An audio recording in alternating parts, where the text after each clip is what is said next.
Hello guys, welcome to another video of stock market funds Gaja alternative asset management limited.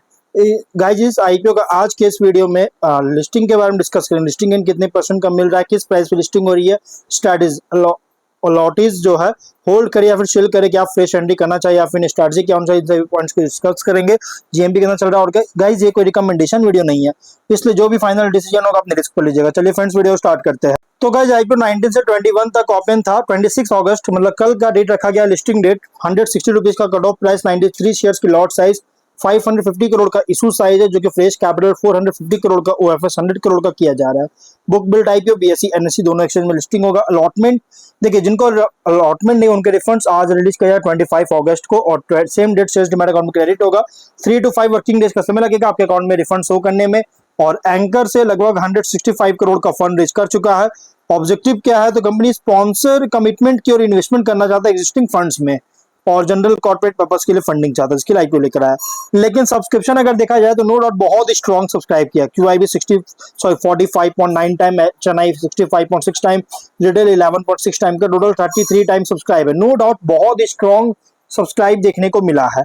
लेकिन अगर GMP की बात करेंगे तो कंपनी का जीएमपी ट्रेड कर रहा है 17 रुपीज का, जिसके अकॉर्डिंग कंपनी 10.6% का एवरेज मतलब कि मॉडरेट प्रीमियम लिस्टिंग एक्सपेक्ट कर सकते हैं। 177 रुपीज का एस्टिमेटेड लिस्टिंग प्राइस, 1581 रुपीज का एस्टिमेटेड प्रॉफिट सिंगल लॉट पर मिल सकता है।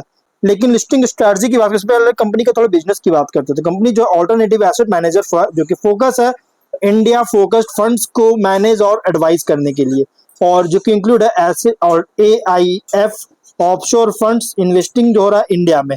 और कंपनी के पास मोर देन 2 डिकेड्स का एक्सपीरियंस है ऑल्टरनेटिव इन्वेस्टमेंट इंडस्ट्री में, और फॉलो करता है invest and collaborate approach portfolio companies के साथ।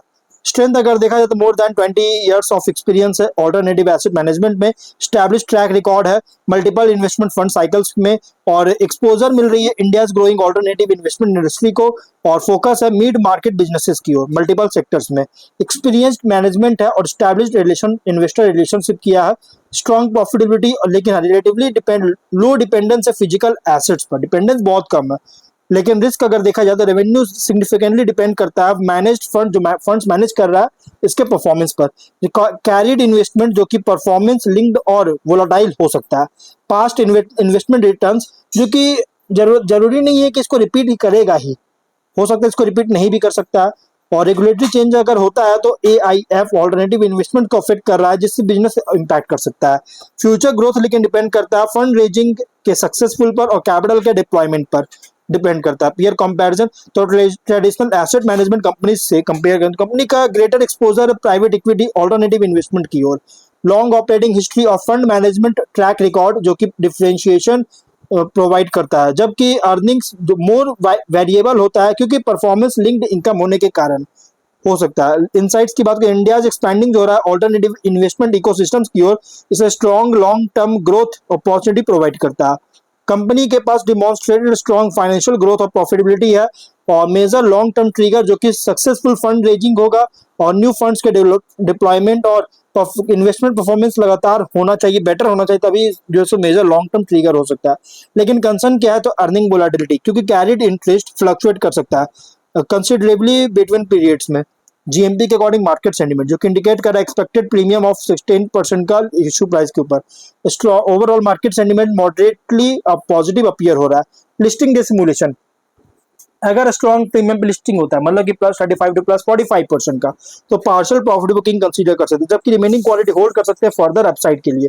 फ्रेश बायर्स चेजिंग अवॉइड कर सकते हैं, ओपनिंग रैली में कंसोलिडेशन के लिए वेट कीजिए, मतलब फाइनल डिसीजन जो भी आप पड़ेगा। और ये गाइस देखिए लिस्टिंग डे पे क्या होगा, अगर स्ट्रॉन्ग प्रीमियम लिस्टिंग हो चुकी रेयर चांस है, तो गाइस वोलेटिलिटी बहुत ज्यादा देखने को मिलता है।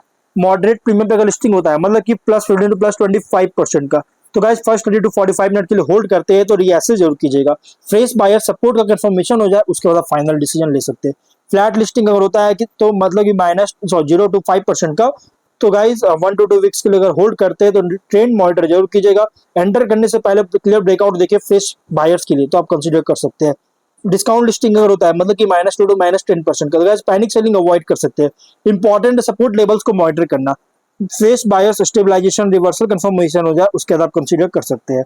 लिस्टिंग डे स्ट्रैटेजी मतलब कल के दिन क्या करना है, देखिए जीएमपी इंडिकेट कर रहा है मॉडरेट प्रीमियम का, तो guys partial profit booking consider कर सकते हैं। अगर स्टॉक ओपन होता है स्ट्रांगली सेम इसी पर, तो बाकी रिमेनिंग क्वांटिटी आप सम क्वांटिटी होल्ड कर सकते हैं, रिटेन कर सकते हैं पोटेंशियल फर्दर अपसाइड के लिए। Fresh buyers opening move purchasing avoid कर सकते हैं। प्राइस स्टेबलाइजेशन के लिए वेट कीजिए, और बाइंग इंटरेस्ट सस्टेन किया है या फिर इसका कंफर्मेशन हो जाए एंटर करने से पहले तभी आप कंसीडर कीजिए। बट हाँ, फाइनल डिसीजन जो भी लीजिएगा अपने रिस्क पर लीजिएगा, ये कोई रिकमेंडेशन क्या नहीं है।